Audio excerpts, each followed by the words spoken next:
بسم اللہ الرحمن الرحیم۔ لائف لائٹ میں خوش آمدید۔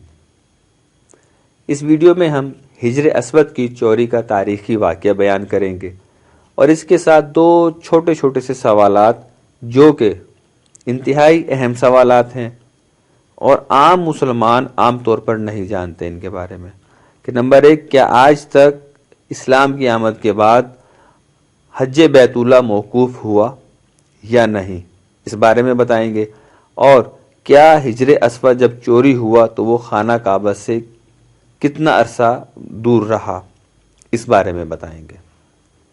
تو آئیے اپنی ویڈیو شروع کرتے ہیں۔ ہجر اسود کے فضائل اور اوصاف میں حضور نبی کریم صلی اللہ علیہ وآلہ وسلم کے بہت سے ارشادات احادیث اور تاریخ کی کتب کی زینت بنے ہوئے ہیں، لیکن جنت کا یہ انمول موتی عالی مرتبت مقدس و متبرک یاقوت گردش ایام کی ستم رانیوں سے محفوظ نہ رہ سکا۔ متعدد بار اسے فساق و فجار ظالموں کے ہاتھوں تختہ مشق بننا پڑا، بارہا حوادثات کا شکار ہوا اور اس کے نازنین بدن پر کتنی ہی مرتبہ زخم آئے۔ 7 ذی الحج 1317 ہجری کو بحرین کے حاکم ابو طاہر سلیمان کرامتی نے مکہ معظمہ پر قبضہ کر لیا۔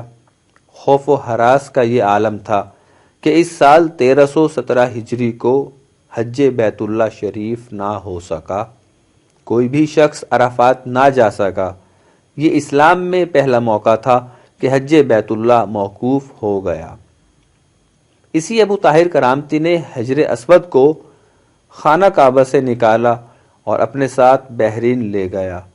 پھر بنو عباس کے خلیفہ مقتدر باللہ نے ابو طاہر کرامتی کے ساتھ فیصلہ کیا اور 30,000 دینار دے دیے۔ تب ہجر اسود خانہ کعبہ کو واپس کیا گیا۔ یہ واپسی 339 ہجری کو ہوئی، گویا کہ 22 سال تک خانہ کعبہ ہجر اسود سے خالی رہا۔ جب فیصلہ ہوا کہ ہجر اسود کو واپس کیا جائے گا تو اس سلسلے میں خلیفہ وقت نے ایک بڑے عالم محدث شیخ عبداللہ کو ہجر اسود کی وصولی کے لیے ایک وفد کے ساتھ بحرین بھجوایا۔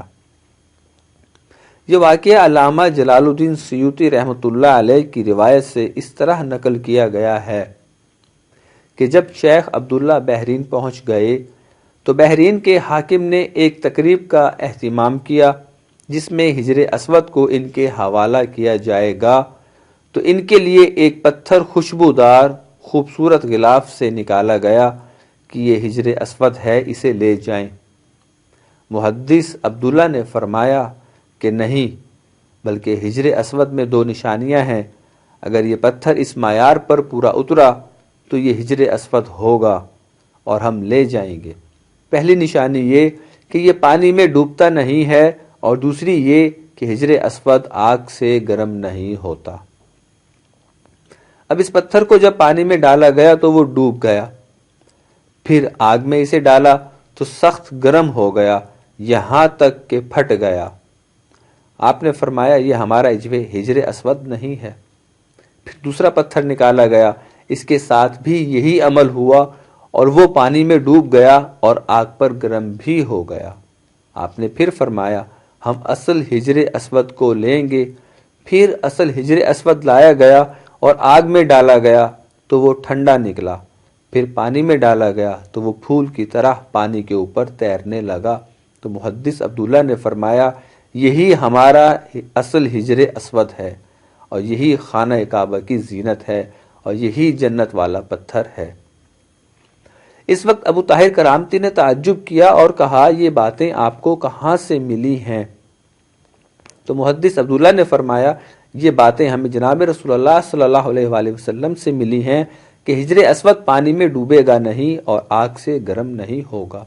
ابو طاہر نے کہا کہ یہ دین روایات سے بڑا مضبوط ہے۔ جب ہجر اسود مسلمانوں کو مل گیا تو اسے ایک کمزور اونٹنی کے اوپر لادا گیا جس نے تیز رفتاری کے ساتھ اسے خانہ کعبہ تک پہنچایا۔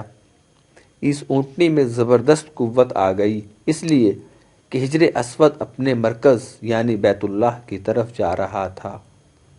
لیکن جب اسے خانہ کعبہ سے نکالا گیا تھا اور بحرین لے جا رہے تھے تو جس اونٹ پر لادا جاتا وہ مر جاتا، حتیٰ کہ بحرین پہنچنے تک 40 اونٹ اس کے نیچے مر گئے۔ علامہ جلال الدین سیوطی رحمۃ اللہ علیہ نے لکھا ہے کہ یہ ظالم ابو طاہر چیچک کے عارضہ میں مبتلا ہوا، اس کا جسم پھٹ گیا اور نہایت ذلت کے ساتھ مرا۔